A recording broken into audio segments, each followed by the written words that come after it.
इन दिनों एक बार फिर से भारत और चीन के विवाद की चर्चा हो रही, जो कि लद्दाख के दो इलाकों में खास तौर से इन दिनों चल रहा है। आपको बता दें कि 2013 के बाद से ये छठी बार है कि जब दोनों ही देशों के बीच में सीमा पर इस तरह का विवाद देखने को आया है। तो दरअसल ये मामला है क्या, कहां से विवाद शुरू हुआ है, एक बार इस पर नजर डाल लेते हैं। भारत चीन का जो विवाद है ये सबसे पहले जो है लद्दाख के दो इलाकों में सामने आया है। और ये दो इलाके हैं, इनको कहा जाता है गलवान घाटी और फिंगर 4। ये दो इलाके हैं जहां पर कि विवाद पिछले कुछ दिनों से बना हुआ है।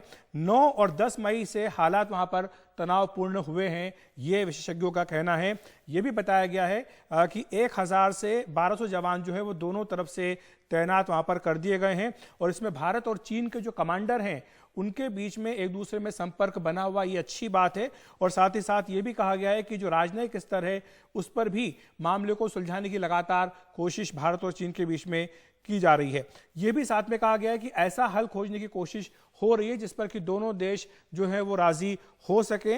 इससे पहले आपको बता दें कि 2013 से लेकर के सीमा पर यह छठा विवाद भारत और चीन के बीच में खड़ा हुआ है। इससे पहले अगर बात करें कहां कहां पर विवाद हुए थे तो वो आते हैं देवसांग जो है वहां पर, चुमार में, पेगोंग में, डोकलाम में और नाकुला, ये सारे इलाके हैं जहां पर कि भारत और चीन के बीच में विवाद हो चुका है। और जो ताजा विवाद है उसकी वजह यह है कि भारत ने वहां पर सड़क बनाई है और सड़क बनाने पर चीन को खासा ऐतराज है। चीन नहीं चाहता है कि वहां पर जो बुनियादी ढांचा है उसको भारत मजबूत करे, और यही वजह कि ये तनाव जो है मौजूदा वहां पर दिखाई दे रहा है। चीन ये आरोप लगा रहा है कि गलवान में सड़क बनाकर जो है वहां पर भारत जो यथास्थिति है उसको बदलना चाह रहा है। लेकिन भारत ने यह साफ तौर पर कहा है कि उसका जो इरादा है सड़क बनाने का, वहां पर लोगों की मदद करने के लिए सड़क बनाई जा रही है। आपको ये बताएं कि जो तनाव हुआ है उसके बाद से चीन ने अपने सैनिकों की संख्या वहां पर बढ़ा दी है और भारत के सैनिक वहां पर 2013 से ही मौजूद रहे हैं। फिंगर 4 जो है वहां पर भारत और चीन के बीच में 5 और 6 मई को जो है झड़प होने की खबर भी है। और साथ ही ये भी आपको बताएं कि चीन ने, भारत ने जो सैनिकों ने शेल्टर बनाया था उस पर भी ऐतराज किया है। तो ये आखिर मामला पूरा क्या है, कितना गंभीर है, हमारे साथ एक खास मेहमान मौजूद है इस पर चर्चा करने के लिए, जयदेव रानाडे साहब, जो कि चीनी मामलों के विशेषज्ञ हैं। आपका बहुत बहुत स्वागत है रानाडे साहब एनडीटीवी इंडिया पर। मैं आपसे ये समझना चाह रहा था कि आप इसकी प्रमुख वजह क्या मानते हैं, ये जो सारा विवाद हो रहा है। देखिए, चीन और भारत के बीच में थोड़ी बहुत तनाव तो बढ़ रही है और कुछ समय से बढ़ रही थी, पर अभी जो ये इनके जो एक्शंस हुए हैं 4-5 जगह में, हॉट स्प्रिंग्स में, यहाँ पे गलवान वैली में, स्पंगूर के नजदीक, और नाकुला जो सिक्किम के नॉर्थ में है, ये थोड़ा अलग है। और अलग 2-3 कारण हैं, मैं बताऊं। पहली बात कि जो पेट्रोल चलते हैं नॉर्मली 10 और 30 के लोगों के बीच में होती है स्ट्रेंथ, ये कुछ 200-250 के स्ट्रेंथ में आए। पर इसमें प्लानिंग जरूर की पहले की, और ये भी उन्होंने शायद तय किया था कि एक हद तक एस्केलेट करेंगे मामले पर, उसके बियॉन्ड नहीं। क्योंकि वो आए थे बेटन लेके जिसमें मेटल के स्टड्स लगे हुए थे ताकि कंट्रोल के बाहर एस्केलेशन ना हो, तो वो भी ध्यान में रखना चाहिए। पर ये सब करते हुए जिस गति से, तीव्र गति से उन्होंने अपने बाकी के रिजर्व्स लाए हैं सामने और टेंट्स वगैरह बनाए हैं, इससे ये पता पड़ता है कि ये शायद अपने डिफेंसेस और मजबूत करेंगे और शायद वहां पे काफी टाइम तक रहने का प्रोग्राम है। तो राणा साहब, इसके पीछे मकसद क्या है, आप क्या मानते हैं? क्या ये एक दबाव बनाने की कोशिश है? अभी पोस्ट कोविड जिस तरह से हम देख रहे हैं कि दुनिया में हालात बदले हैं, समीकरण बदले हैं देशों के बीच में, उसके लिए, उसके मद्देनजर एक तरह से दबाव बनाने की कोशिश चीन की ओर से की जा रही है। ये इसमें 4-5 कारण हैं, सिर्फ एक सिंपल कारण नहीं है।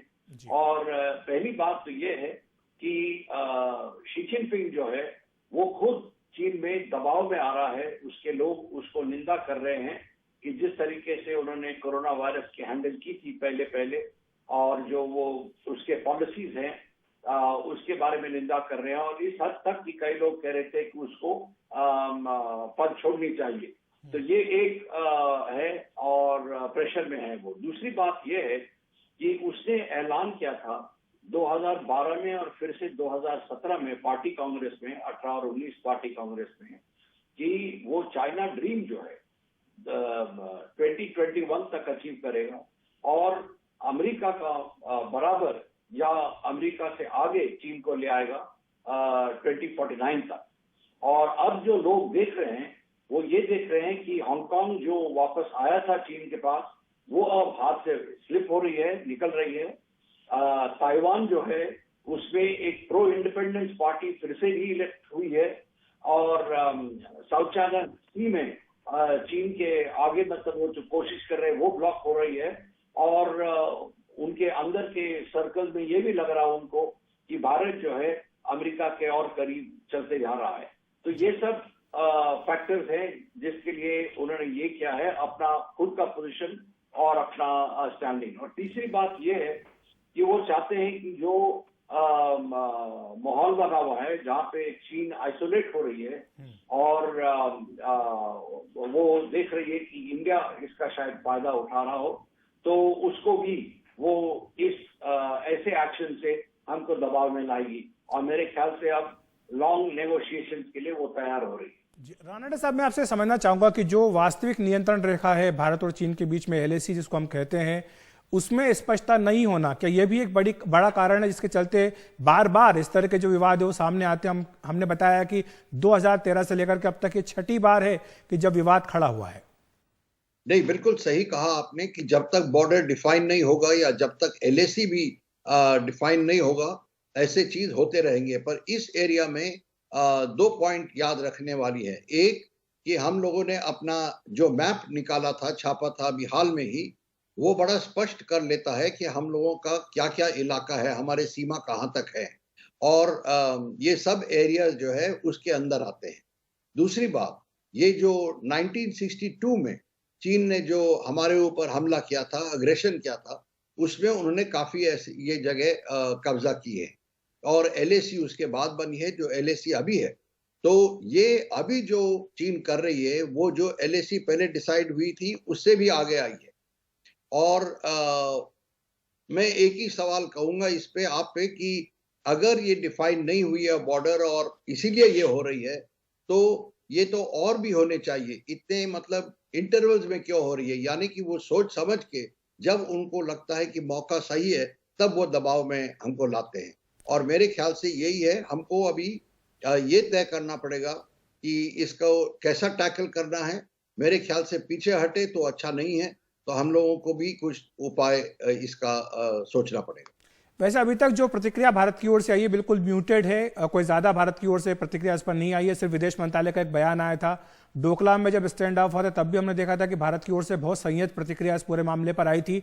आपको लग रहा है कि ये एक सही अप्रोच है, चीन से निपटने के लिए यही रास्ता जो है वो सही रहता है?